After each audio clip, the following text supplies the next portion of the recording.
ਅੱਜ ਦਾ ਪਹਿਲਾ ਕੁਐਸਚਨ ਹੈਗਾ ਜੀ, national unity day was being observed on which date.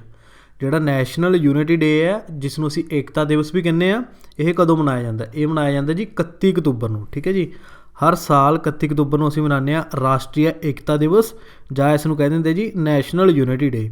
31 October ਨੂੰ ਮਨਾਉਂਦੇ ਹਾਂ ਹਰ ਸਾਲ। 2014 ਤੋਂ ਅਸੀਂ ਮਨਾਉਣਾ ਇਹ ਸ਼ੁਰੂ ਕੀਤਾ ਹੈ। ਠੀਕ ਹੈ, ਸੋ ਇਸ ਦਿਨ ਕੀ ਹੈ, ਜਿਹੜੇ ਸਾਡੇ ਆਇਰਨ ਮੈਨ ਆਫ ਇੰਡੀਆ ਨੇ ਉਹਨਾਂ ਦਾ ਜਨਮ ਦਿਨ ਹੁੰਦਾ।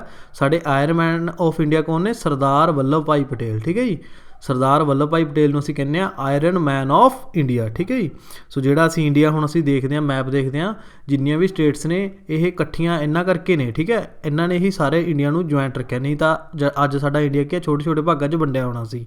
ਸੋ ਇਹਨਾਂ ਨੇ ਜੋੜ ਕੇ ਰੱਖਿਆ ਸਾਰੇ ਇੰਡੀਆ ਨੂੰ, ਪੂਰਾ ਇਹਨਾਂ ਦਾ ਮੇਨ ਹੱਥ ਸੀ ਇਹਨਾਂ ਦਾ। ਸੋ ਐਸੇ ਕਰਕੇ ਇਹਨਾਂ ਨੂੰ ਆਇਰਨ ਮੈਨ ਆਫ ਇੰਡੀਆ ਕਹਿੰਦੇ ਨੇ। ਠੀਕ ਹੈ, ਇਹਨਾਂ ਦੇ ਜਨਮ ਦਿਨ ਹੁੰਦਾ 31 ਅਕਤੂਬਰ ਨੂੰ, ਇਸੇ ਲਈ ਅਸੀਂ ਮਨਾਉਂਦੇ ਜੀ ਨੈਸ਼ਨਲ ਯੂਨਿਟੀ ਡੇ।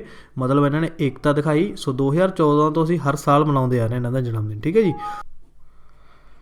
ਔਰ ਇਸ ਸਾਲ ਕੀ ਹੈ, ਇਹਨਾਂ ਦਾ ਜਿਹੜਾ ਜਨਮ ਦਿਨ ਸੀ ਉਹਦੀ 145ਵੀਂ ਐਨੀਵਰਸਰੀ ਸੀ। ਠੀਕ ਹੈ ਜੀ, 145ਵੀਂ ਐਨੀਵਰਸਰੀ ਸੀ, ਮਤਲਬ 145 ਸਾਲ ਹੋ ਗਏ। ਸੋ ਇਹ ਕੀ ਗ੍ਰੇਟ ਲੀਡਰ ਸੀਗੇ। ਸੋ ਇਹਨਾਂ ਨੇ ਕੀ ਇੰਸਟਰੂਮੈਂਟਲ ਰੋਲ ਪਲੇ ਕੀਤਾ ਇਨ ਦਾ ਸਟਰਗਲ ਆਫ ਇੰਡੀਪੈਂਡੈਂਸ। ਠੀਕ ਹੈ, ਜਿਹੜੀ ਇੰਡੀਪੈਂਡੈਂਸ ਦੀ ਸਾਡੀ ਲੜਾਈ ਚੱਲ ਰਹੀ ਸੀ ਉਹਦੇ ਵਿੱਚ ਵੀ ਮੇਨ ਰੋਲ ਅਦਾ ਕੀਤਾ। ਅਤੇ ਬਾਅਦ 'ਚ ਕੀ ਹੈ, ਦੇਖੋ ਇੱਥੇ ਲਿਖਿਆ ਨਾ integration of country.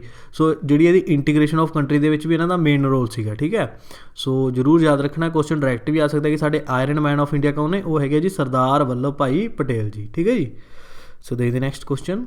Next question ਹੈਗਾ ਜੀ, who was awarded lifetime achievement award posthumously at IIFFB 2020। ਠੀਕ ਹੈ ਜੀ, ਸੋ ਜਿਹੜਾ ਲਾਈਫ ਟਾਈਮ ਅਚੀਵਮੈਂਟ ਅਵਾਰਡ ਦਿੱਤਾ ਗਿਆ, ਇੱਥੇ ਦੇਖੋ ਸ਼ਬਦ ਦਿੱਤਾ ਹੈ ਪੋਸਥਿਊਮਸਲੀ। ਪੋਸਥਿਊਮਸਲੀ ਮਤਲਬ ਅਗਰ ਕੋਈ ਪਰਸਨ ਉਹਦੀ ਡੈਥ ਹੋ ਜਾਂਦੀ ਹੈ, ਸੋ ਉਹਦੇ ਕਿਸੇ ਫੈਮਿਲੀ ਮੈਂਬਰ ਨੂੰ ਇਹ ਅਵਾਰਡ ਦਿੰਦੇ ਨੇ ਉਹਦੀ ਡੈਥ ਤੋਂ ਬਾਅਦ। ਠੀਕ ਹੈ, ਉੱਥੇ ਇਹ ਸ਼ਬਦ ਵਰਤਿਆ ਜਾਂਦਾ ਪੋਸਥਿਊਮਸਲੀ। ਠੀਕ ਹੈ ਜੀ, ਸੋ ਇਹ ਜਿਹੜਾ ਲਾਈਫ ਟਾਈਮ ਅਚੀਵਮੈਂਟ ਅਵਾਰਡ ਦਿੱਤਾ ਗਿਆ, ਇਹ ਕਿਹਨੂੰ ਦਿੱਤਾ ਹੈ? ਓਮਪੁਰੀ ਨੂੰ। ਠੀਕ ਹੈ, ਸੋ ਓਮਪੁਰੀ ਦੀ ਤਾਂ ਡੈਥ ਹੋ ਗਈ ਸੀ, ਉਹਨਾਂ ਦੀ ਵਾਈਫ ਨੂੰ ਦਿੱਤਾ ਜੀ। ਉਹਨਾਂ ਦੀ ਵਾਈਫ ਦਾ ਨਾਮ ਹੈਗਾ ਨੰਦਿਤਾ ਪੁਰੀ। ਠੀਕ ਹੈ, ਉਹ ਜਿਹੜਾ ਇਹ ਫੈਸਟੀਵਲ ਹੋਇਆ ਕਿੱਥੇ ਸੀ? ਇਹ ਫੈਸਟੀਵਲ ਹੋਇਆ ਜੀ ਬੋਸਟਨ ਦੇ ਵਿੱਚ। ਇਹਦਾ ਪੂਰਾ ਨਾਮ ਹੈਗਾ India international film festival of Boston. ਠੀਕ ਹੈ ਜੀ, ਬੋਸਟਨ 'ਚ ਐਸੇ ਕਰਕੇ ਲਿਖਦੇ ਬੋਸਟਨ 2020। ਓਮਪੁਰੀ ਨੂੰ ਇਹ ਅਵਾਰਡ ਦਿੱਤਾ ਗਿਆ ਲਾਈਫ ਟਾਈਮ ਅਚੀਵਮੈਂਟ ਅਵਾਰਡ, ਔਰ ਇਹ ਅਵਾਰਡ ਰਿਸੀਵ ਕਿਹਨੇ ਕੀਤਾ? ਉਹਨਾਂ ਦੀ ਵਾਈਫ ਨੇ, ਨੰਦਿਤਾ ਪੁਰੀ। ਠੀਕ ਹੈ, ਨੰਦਿਤਾ ਪੁਰੀ ਨੇ ਇਹ ਅਵਾਰਡ ਰਿਸੀਵ ਕੀਤਾ।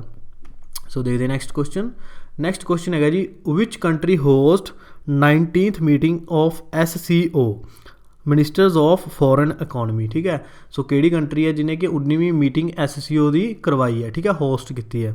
SCO ਦਾ ਮਤਲਬ ਹੁੰਦਾ ਹੈ ਸ਼ੰਘਾਈ ਕਾਰਪੋਰੇਸ਼ਨ ਆਰਗੇਨਾਈਜੇਸ਼ਨ। ਠੀਕ ਹੈ, ਸੋ ਇਹ ਜਿਹੜੀ 19ਵੀਂ ਮੀਟਿੰਗ ਹੋਈ ਹੈ ਸ਼ੰਘਾਈ ਕਾਰਪੋਰੇਸ਼ਨ ਆਰਗੇਨਾਈਜੇਸ਼ਨ ਦੀ, ਇਹ ਹੋਸਟ ਕੀਤੀ ਜੀ ਇੰਡੀਆ ਨੇ। ਠੀਕ ਹੈ ਜੀ, ਸੋ ਇੰਡੀਆ ਨੇ ਹੋਸਟ ਕੀਤੀ ਹੈ। ਇਹ ਵਰਚੁਅਲ ਮੀਟਿੰਗ ਹੋਈ ਸੀਗੀ, ਔਰ ਜਿਹੜੀ ਇਹ ਮੀਟਿੰਗ ਹੋਈ ਹੈ, ਦੇਖੋ India hosted the 19th meeting of Shanghai corporation minister of foreign economy and foreign trade. ਠੀਕ ਹੈ, ਟ੍ਰੇਡ ਕਹਿੰਦੇ ਵਪਾਰ ਨੂੰ। ਠੀਕ ਹੈ, ਸੋ ਫੋਰਨ ਇਕੋਨਮੀ ਅਤੇ ਫੋਰਨ ਟ੍ਰੇਡ ਦੇ ਬਾਰੇ ਹੋਈ ਹੈ ਇਹ।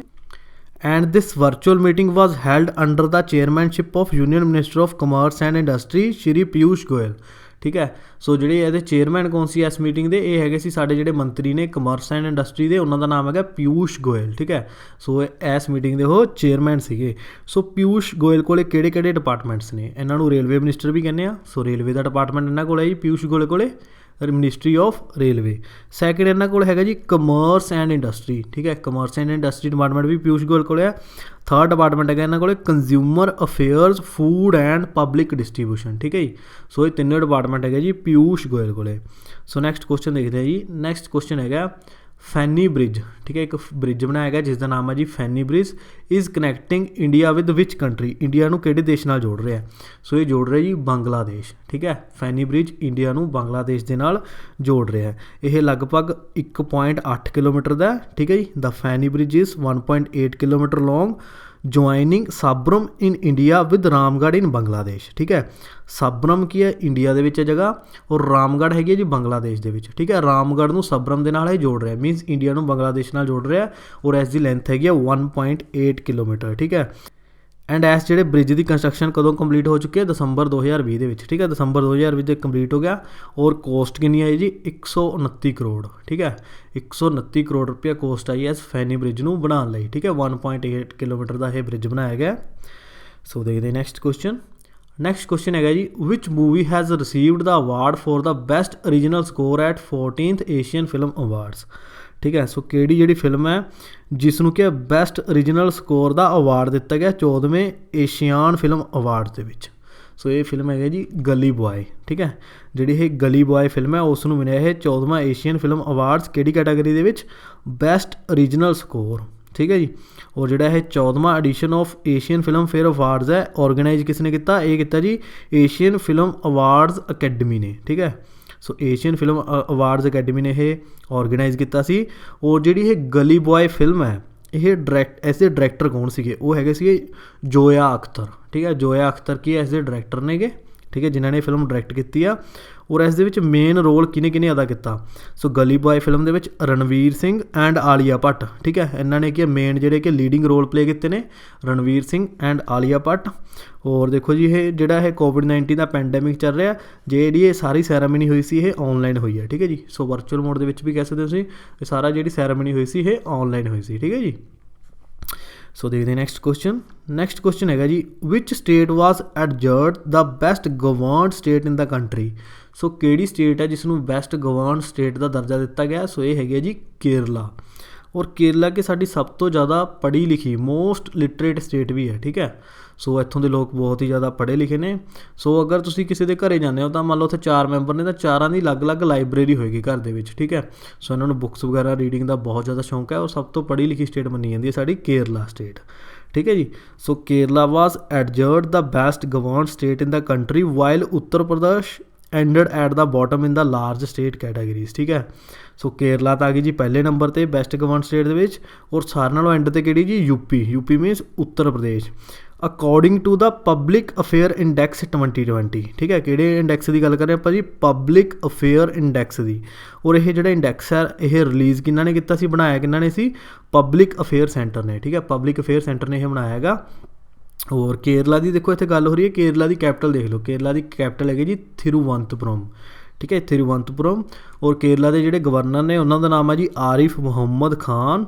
ਔਰ ਕੇਰਲਾ ਦੇ ਮੁੱਖ ਮੰਤਰੀ ਕੌਣ ਨੇ? ਪਿਨਾਰਈ ਵਿਜਯਨ, ਠੀਕ ਹੈ ਜੀ, ਪਿਨਾਰਈ ਵਿਜਯਨ ਇਹ ਹੈਗਾ ਮੁੱਖ ਮੰਤਰੀ ਆਫ ਕੇਰਲਾ। ਸੋ ਦੇਖਦੇ ਨੈਕਸਟ ਕੁਐਸਚਨ ਹੈਗਾ ਜੀ which country test fired air launch version of BrahMos supersonic cruise missile, ਠੀਕ ਹੈ। ਸੋ ਕਿਹੜੀ ਕੰਟਰੀ ਨੇ ਟੈਸਟ ਫਾਇਰ ਕੀਤਾ ਏਅਰ ਲਾਂਚ, ਠੀਕ ਹੈ, ਹਵਾ ਦੇ ਵਿੱਚੋਂ ਲਾਂਚ ਕੀਤੀ ਗਈ ਹੈ BrahMos supersonic cruise missile. So ਇਹ ਕੀਤੀ ਹੈ ਜੀ ਇੰਡੀਆ ਨੇ, ਠੀਕ ਹੈ ਜੀ। ਸੋ ਜਿਹੜੀ ਇਹ ਇੰਡੀਆ ਨੇ ਕੀਤੀ ਹੈ। ਹੋਰ ਆਪਾਂ ਬ੍ਰਹਮੋ ਮਿਜ਼ਾਈਲ ਬਾਰੇ ਦੇਖ ਰਹੇ ਹਾਂ। BrahMos missile is a medium range supersonic cruise missile that can be launch from the submarine ship aircraft or land. ਜਿਹੜੀ ਇਹ ਮਿਜ਼ਾਈਲ ਹੈ ਬ੍ਰਹਮੋਸ ਮਿਜ਼ਾਈਲ, ਇਸ ਨੂੰ ਕਿ ਸਬਮਰੀਨ ਮੀਨਸ ਜਿਹੜੀ ਪਣਡੁੱਬੀ ਜਿਹੜੀ ਪਾਣੀ ਦੇ ਨੀਚੇ ਚੱਲਦੀ ਹੈ ਉਸ ਨੂੰ ਬੋਲਦੇ ਸਬਮਰੀਨ, ਠੀਕ ਹੈ। ਪਣਡੁੱਬੀ ਦੇ ਵਿੱਚੋਂ ਵੀ ਇਹਨੂੰ ਲਾਂਚ ਕੀਤਾ ਜਾ ਸਕਦਾ ਹੈ, ਸ਼ਿਪ ਦੇ ਵਿੱਚੋਂ ਵੀ, ਏਅਰਕ੍ਰਾਫਟ ਦੇ ਵਿੱਚੋਂ ਵੀ, ਔਰ ਲੈਂਡ ਦੇ ਉੱਪਰੋਂ ਵੀ, ਕਿਤੋਂ ਵੀ ਤੁਸੀਂ ਇਹਨੂੰ ਲਾਂਚ ਕਰ ਸਕਦੇ ਹੋ। ਸੋ ਇਸ ਤਰ੍ਹਾਂ ਦੀ ਮਿਜ਼ਾਈਲ ਹੈ ਇਹ, ਮੀਡੀਅਮ ਰੇਂਜ ਮਿਜ਼ਾਈਲ ਹੈ। ਔਰ ਇਸ ਦੀ ਸਪੀਡ ਹੈਗੀ ਹੈ ਜੀ 3.5 ਮੈਕ ਕੀ ਯੂਨਿਟ ਹੈ, ਸਪੀਡ ਨੂੰ ਦਰਸਾਉਂਦਾ। ਅਗਰ ਤੁਸੀਂ ਕਿਲੋਮੀਟਰਾਂ ਦੇ ਵਿੱਚ ਕਨਵਰਟ ਕਰੋਗੇ ਤਾਂ ਆ ਜਾਊਗਾ 4300 ਕਿਲੋਮੀਟਰ ਪਰ ਆਵਰ, ਠੀਕ ਹੈ। ਸੋ 4300 ਦੀ ਸਪੀਡ 'ਤੇ ਇਹ ਚੱਲਦੀ ਹੈ, ਠੀਕ ਹੈ, ਕਿਲੋਮੀਟਰ ਪਰ ਆਵਰ। ਦੇਖ ਲਓ ਇਹਦੀ ਕਿੰਨੀ ਜ਼ਿਆਦਾ ਹਾਈ ਸਪੀਡ ਹੈ, ਠੀਕ ਹੈ ਜੀ। ਸੋ ਸਕਿੰਟਾਂ ਦੇ ਵਿੱਚ ਵੀ ਦਿੱਤਾ ਗਿਆ 1.2 ਕਿਲੋਮੀਟਰ ਪਰ ਸੈਕਿੰਡ, 2700 ਮਾਈਲਜ਼ ਪਰ ਆਵਰ, ਠੀਕ ਹੈ। ਸੋ ਮੈਕ ਵੀ ਤੁਸੀਂ ਯਾਦ ਰੱਖਣਾ, ਮੈਕ ਕੀ ਯੂਨਿਟ ਇਹ ਸਪੀਡ ਨੂੰ ਦਰਸਾਉਂਦਾ ਹੈ, ਠੀਕ ਹੈ। ਸਪੀਡ ਵਾਸਤੇ ਇਹ ਮੈਕ ਯੂਨਿਟ ਕਦੇ ਆ ਸਕਦਾ, ਠੀਕ ਹੈ ਜੀ। ਸੋ ਹੋਰ ਵੀ ਦੇਖਦੇ ਹਾਂ ਜੀ ਅਸੀਂ ਕੋਸਟ ਕਿੰਨੀ ਆਉਂਦੀ ਹੈ, ਠੀਕ ਹੈ। ਅਗਰ ਤੁਸੀਂ 1 ਯੂਨਿਟ ਚਲਾਉਣਾ ਤਾਂ ਤੁਹਾਡੀ ਕੋਸਟ ਆਏਗੀ $2.75 ਮਿਲੀਅਨ, ਠੀਕ ਹੈ, $2.75 ਮਿਲੀਅਨ, ਠੀਕ ਹੈ ਜੀ। ਮਤਲਬ ਮਿਲੀਅਨ ਦਾ ਮਤਲਬ 10 ਲੱਖ ਹੁੰਦਾ ਹੈ, ਠੀਕ ਹੈ। 2.75 ਦਾ ਮਤਲਬ ਕਿੰਨਾ ਹੋ ਗਿਆ? 27 ਲੱਖ, ਠੀਕ ਹੈ। 27 ਲੱਖ ਨੂੰ ਅੱਗੇ ਡਾਲਰਾਂ ਨੂੰ ਕਨਵਰਟ ਕਰ ਲਓ, $1 73 ਰੁਪਏ ਦਾ। ਸੋ ਦੇਖ ਲਓ ਅਗਰ ਤੁਸੀਂ 1 ਯੂਨਿਟ ਚਲਾਉਣਾ ਬ੍ਰਹਮੋ ਮਿਜ਼ਾਈਲ ਦਾ ਇੰਨਾ ਜ਼ਿਆਦਾ ਖਰਚਾ ਆਏਗਾ, ਠੀਕ ਹੈ। ਉਹ ਇਹ ਯੂਜ਼ ਕੌਣ ਕਰਦੇ? ਸਾਡੀ ਇੰਡੀਅਨ ਆਰਮੀ ਯੂਜ਼ ਕਰਦੀ ਹੈ ਇਹਨੂੰ, ਨੇਵੀ ਯੂਜ਼ ਕਰਦੀ ਹੈ, ਸਾਡੀ ਏਅਰ ਫੋਰਸ ਯੂਜ਼ ਕਰਦੀ ਹੈ, ਠੀਕ ਹੈ। ਸੋ ਸਾਰੀਆਂ ਇਹ ਤਿੰਨੇ ਫੋਰਸਿਸ ਯੂਜ਼ ਕਰਦੀਆਂ ਨੇ। ਅਲੱਗ-ਅਲੱਗ ਵੇਰੀਐਂਟਸ ਇਹਦੇ ਵਿੱਚ ਆਉਂਦੇ ਨੇ। ਸ਼ਿਪ ਤੋਂ ਲਾਂਚ ਕਰਨ ਵਾਲਾ ਵਹੀਕਲ ਵੀ ਆਉਂਦਾ, ਸਰਫੇਸ ਤੋਂ ਲਾਂਚ ਕਰਨ ਵਾਲਾ ਵੀ, submarine launch, air launch, BrahMos 2, ਠੀਕ ਹੈ। ਅਲੱਗ-ਅਲੱਗ ਤਰ੍ਹਾਂ ਦੇ ਇਹਦੇ ਵੇਰੀਐਂਟਸ ਆਉਂਦੇ ਨੇ ਇਸ ਮਿਜ਼ਾਈਲ ਦੇ, ਠੀਕ ਹੈ ਜੀ। ਸੋ ਦੇਖਦੇ ਨੈਕਸਟ ਕੁਐਸਚਨ ਹੈਗਾ ਜੀ actor sir Sean Connery died at 90, he is the famous character of which movie. So actor ਸੀਗੇ ਜਿਨ੍ਹਾਂ ਦਾ ਨਾਮ ਹੈ ਜੀ ਸਰ ਸੀਨ ਕੋਨਰੀ, ਠੀਕ ਹੈ। 90 ਸਾਲ ਦੀ ਉਮਰ 'ਚ ਉਹਨਾਂ ਦੀ ਡੈਥ ਹੋ ਗਈ। ਉਹਨਾਂ ਨੇ ਕਿਹੜੀ ਮੂਵੀ ਦੇ ਵਿੱਚ ਮੇਨ ਰੋਲ ਅਦਾ ਕੀਤਾ, ਠੀਕ ਹੈ? ਜੇਮਸ ਬੌਂਡ, ਠੀਕ ਹੈ। ਜੇਮਸ ਬੌਂਡ ਫਿਲਮ ਦੇ ਵਿੱਚ ਕਿ ਉਹਨਾਂ ਨੇ ਮੇਨ ਜਿਹੜਾ ਰੋਲ ਅਦਾ ਕੀਤਾ ਸੀ। He became known as the first actor to portray fiction British secret agent James Bond on film, ਠੀਕ ਹੈ ਜੀ। ਸੋ ਜਿਹੜੀ ਇਹ ਫਿਲਮ ਆਈ ਸੀ British secret agent James Bond, ਉਹਦੇ ਵਿੱਚ ਇਹਨਾਂ ਨੇ ਮੇਨ ਰੋਲ ਅਦਾ ਕੀਤਾ, ਠੀਕ ਹੈ ਜੀ। 7 ਫਿਲਮਸ ਆਈਆਂ ਸੀ 1962 ਤੋਂ ਲੈ ਕੇ 1983 ਤੱਕ। ਸੋ 7 ਫਿਲਮਾਂ ਦੇ ਵਿੱਚ ਇਹਨਾਂ ਨੇ ਮੇਨ ਰੋਲ ਅਦਾ ਕੀਤਾ। ਸੋ ਇਹਨਾਂ ਦਾ ਜਨਮ ਹੋਇਆ ਸੀ 1930 ਦੇ ਵਿੱਚ 25 ਅਗਸਤ 1930, ਔਰ ਇਹਨਾਂ ਦੀ ਡੈਥ ਹੋਈ ਹੈ ਜੀ 31 ਅਕਤੂਬਰ 2020 ਨੂੰ, ਠੀਕ ਹੈ। ਸੋ 31 ਅਕਤੂਬਰ 2020 ਨੂੰ ਇਹਨਾਂ ਦੀ ਡੈਥ ਹੋਈ ਹੈ, 25 ਅਗਸਤ 1930 ਦਾ ਜਨਮ ਸੀ। ਔਰ ਤੁਸੀਂ ਯਾਦ ਰੱਖਣਾ ਕਿਹੜੀ ਫਿਲਮ 'ਚ ਇਹ ਮੇਨ ਰੋਲ ਅਦਾ ਕਰਦੇ ਸੀ, ਜੇਮਸ ਬੌਂਡ, ਠੀਕ ਹੈ ਜੀ, ਸਰ ਸੀਨ ਕੌਨਰੀ, ਠੀਕ ਹੈ। ਸੋ ਇਹ ਵੀ ਕਾਫੀ ਇੰਪੋਰਟੈਂਟ ਕੁਐਸਚਨ ਹੈ। ਸੋ ਦੇਖਦੇ ਨੈਕਸਟ ਕੁਐਸਚਨ। ਹਾਂਜੀ ਨੈਕਸਟ ਕੁਐਸਚਨ ਹੈਗਾ ਜੀ, international internet day 2020 was being observed on which date, ਠੀਕ ਹੈ। ਕਦੋਂ ਮਨਾਇਆ ਗਿਆ ਹੈ ਇੰਟਰਨੈਟ ਡੇ 2020 ਇੰਟਰਨੈਸ਼ਨਲ ਲੈਵਲ ਦੇ ਉੱਪਰ? 29 ਅਕਤੂਬਰ ਨੂੰ, ਠੀਕ ਹੈ। ਸੋ ਹਰ ਸਾਲ 29 ਅਕਤੂਬਰ ਨੂੰ ਇਹ ਦਿਨ ਮਨਾਇਆ ਜਾਂਦਾ ਜੀ, ਇੰਟਰਨੈਸ਼ਨਲ ਇੰਟਰਨੈਟ ਡੇ। ਇਸ ਦਾ ਮੇਨ ਏਮ ਕੀ ਹੈ? ਇਹਦਾ ਮੇਨ ਏਮ ਹੈਗਾ ਕਿ it aims to honour moments day in the history of telecommunication and technology, ਠੀਕ ਹੈ। ਤੁਹਾਨੂੰ ਸਾਰਿਆਂ ਨੂੰ ਪਤਾ ਕਿ ਟੈਕਨੋਲੋਜੀ ਅਤੇ ਟੈਲੀਕਮਿਊਨੀਕੇਸ਼ਨ ਦੇ ਵਿੱਚ ਬਹੁਤ ਹੀ ਜ਼ਿਆਦਾ ਚੇਂਜ ਆਇਆ। ਸੋ ਉਸ ਨੂੰ ਯਾਦਗਾਰੀ ਬਣਾਉਣ ਲਈ ਸੋ ਅਸੀਂ ਦਿਨ ਮਨਾਉਂਦੇ ਹਾਂ 29 ਅਕਤੂਬਰ ਨੂੰ ਹਰ ਸਾਲ। ਸੋ ਇਸ ਨੂੰ ਮਨਾਉਣ ਲਈ ਅਸੀਂ ਇਹ ਦਿਨ ਮਨਾਉਂਦੇ ਹਾਂ ਜੀ ਇੰਟਰਨੈਸ਼ਨਲ ਇੰਟਰਨੈਟ ਡੇ, ਠੀਕ ਹੈ। ਹਰ ਸਾਲ ਮਨਾਉਂਦੇ ਹਾਂ ਜੀ 29 ਅਕਤੂਬਰ ਨੂੰ, ਠੀਕ ਹੈ। ਸੋ ਜਿਹੜਾ ਇਹ ਦਿਨ ਮਨਾਉਂਦੇ ਹਾਂ, this day also highlight the sending of first electronic message which was conveyed from one computer to another in the year 1969। ਸੋ 1969 ਦੇ ਵਿੱਚ ਪਹਿਲਾ ਜਿਹੜਾ ਇਲੈਕਟ੍ਰੋਨਿਕ ਮੈਸੇਜ ਭੇਜਿਆ ਗਿਆ ਸੀ ਇੱਕ ਕੰਪਿਊਟਰ ਤੋਂ ਦੂਸਰੇ ਕੰਪਿਊਟਰ ਦੇ ਵਿੱਚ, ਠੀਕ ਹੈ। ਉਸ ਦਿਨ ਨੂੰ ਇਹ ਹਾਈਲਾਈਟ ਕਰਦਾ, ਠੀਕ ਹੈ। ਸੋ ਪਹਿਲੀ ਵਾਰ ਜਿਹੜਾ ਸਭ ਤੋਂ ਪਹਿਲਾ ਮੈਸੇਜ ਭੇਜਿਆ ਸੀ, ਜਿਸ ਤਰ੍ਹਾਂ ਹੁਣ ਅਸੀਂ ਈਮੇਲ ਭੇਜਦੇ ਹਾਂ, ਜੀਮੇਲ ਕਰਦੇ ਹਾਂ, ਯਾਹੂ ਕਰਦੇ ਹਾਂ, ਠੀਕ ਹੈ। ਸੋ ਪਹਿਲੀ ਵਾਰ ਜਿਹੜਾ ਇਲੈਕਟ੍ਰੋਨਿਕ ਮੈਸੇਜ ਭੇਜਿਆ ਗਿਆ ਸੀ 1969 ਦੇ ਵਿੱਚ ਭੇਜਿਆ ਗਿਆ ਸੀ ਇੱਕ ਕੰਪਿਊਟਰ ਤੋਂ ਦੂਸਰੇ ਕੰਪਿਊਟਰ ਦੇ ਵਿੱਚ, ਠੀਕ ਹੈ। ਸੋ ਇਹ 29 ਅਕਤੂਬਰ 1969 ਨੂੰ ਹੀ ਭੇਜਿਆ ਗਿਆ ਸੀ। ਸੋ ਐਸੇ ਕਰਕੇ ਅਸੀਂ ਇਹ ਦਿਨ ਮਨਾਉਂਦੇ ਹਾਂ ਇੰਟਰਨੈਟ ਡੇ 2020 29 ਅਕਤੂਬਰ ਨੂੰ, ਠੀਕ ਹੈ ਜੀ। ਸੋ ਦੇਖਦੇ ਨੈਕਸਟ ਕੁਐਸਚਨ।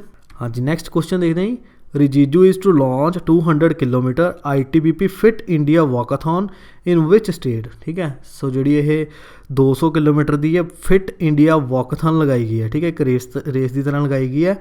ਕਿਰਨ ਰਿਜੀਜੂ ਨੇ ਕੀ ਇਹਨੂੰ ਲਾਂਚ ਕੀਤਾ ਸੀਗਾ। ਸੋ ਇਹ ਕਿਹੜੀ ਸਟੇਟ ਦੇ ਵਿੱਚ ਕਰਾਈ ਗਈ? ਇਹ ਕਰਾਈ ਗਈ ਜੀ ਰਾਜਸਥਾਨ ਦੇ ਵਿੱਚ, ਠੀਕ ਹੈ। ਸੋ ਕਿਰਨ ਰਿਜੀਜੂ ਹੈਗੇ ਕੌਣ ਨੇ? Kiran Rijiju is an Indian lawyer politician from Arunachal Pradesh, ਠੀਕ ਹੈ। ਇਹ ਲਾਇਰ ਵੀ ਨੇ, ਪੋਲੀਟੀਸ਼ੀਅਨ ਵੀ ਨੇ ਅਰੁਣਾਚਲ ਪ੍ਰਦੇਸ਼ ਤੋਂ, ਔਰ ਮੈਂਬਰ ਵੀ ਨੇ ਭਾਰਤੀ ਜਨਤਾ ਪਾਰਟੀ BJP ਦੇ ਇਹ ਪਾਰਟੀ ਦੇ ਮੈਂਬਰ ਵੀ ਨੇ। ਔਰ ਇਹ ਕਰੰਟ ਕੌਣ ਮਿਨਿਸਟਰ ਨੇ? ਇਹ ਹੈਗੇ ਸਾਡੇ ਯੂਥ ਅਫੇਅਰ ਐਂਡ ਸਪੋਰਟਸ ਦੇ ਮਿਨਿਸਟਰ, ਠੀਕ ਹੈ। ਸੋ ਸਾਡੇ ਯੂਥ ਅਫੇਅਰ ਸਪੋਰਟਸ ਮਿਨਿਸਟਰ ਕੌਣ ਨੇ? ਕਿਰਨ ਰਿਜੀਜੂ, ਠੀਕ ਹੈ। ਇੱਕ ਹੋਰ ਡਿਪਾਰਟਮੈਂਟ ਇਹਨਾਂ ਕੋਲ ਹੈ ਮਾਈਨੋਰਟੀ ਅਫੇਅਰਸ, ਠੀਕ ਹੈ। ਮਾਈਨੋਰਟੀ ਅਫੇਅਰਸ ਦੇ ਵੀ ਮਿਨਿਸਟਰ ਨੇ ਇਹ, ਠੀਕ ਹੈ। ਸਪੋਰਟਸ ਮਿਨਿਸਟਰ ਪੁੱਛ ਲੈਣ ਕੌਣ ਨੇ? ਸਾਡੇ ਕਿਰਨ ਰਿਜੀਜੂ। ਯੂਥ ਅਫੇਅਰ ਦੇ ਮਿਨਿਸਟਰ ਕੌਣ ਨੇ? ਕਿਰਨ ਰਿਜੀਜੂ। ਮਾਈਨੋਰਟੀ ਅਫੇਅਰ ਦੇ ਮਿਨਿਸਟਰ ਕੌਣ ਨੇ? ਕਿਰਨ ਰਿਜੀਜੂ, ਠੀਕ ਹੈ ਜੀ। ਇਹ ਗੱਲਾਂ ਤੁਸੀਂ ਯਾਦ ਰੱਖਣੀਆਂ।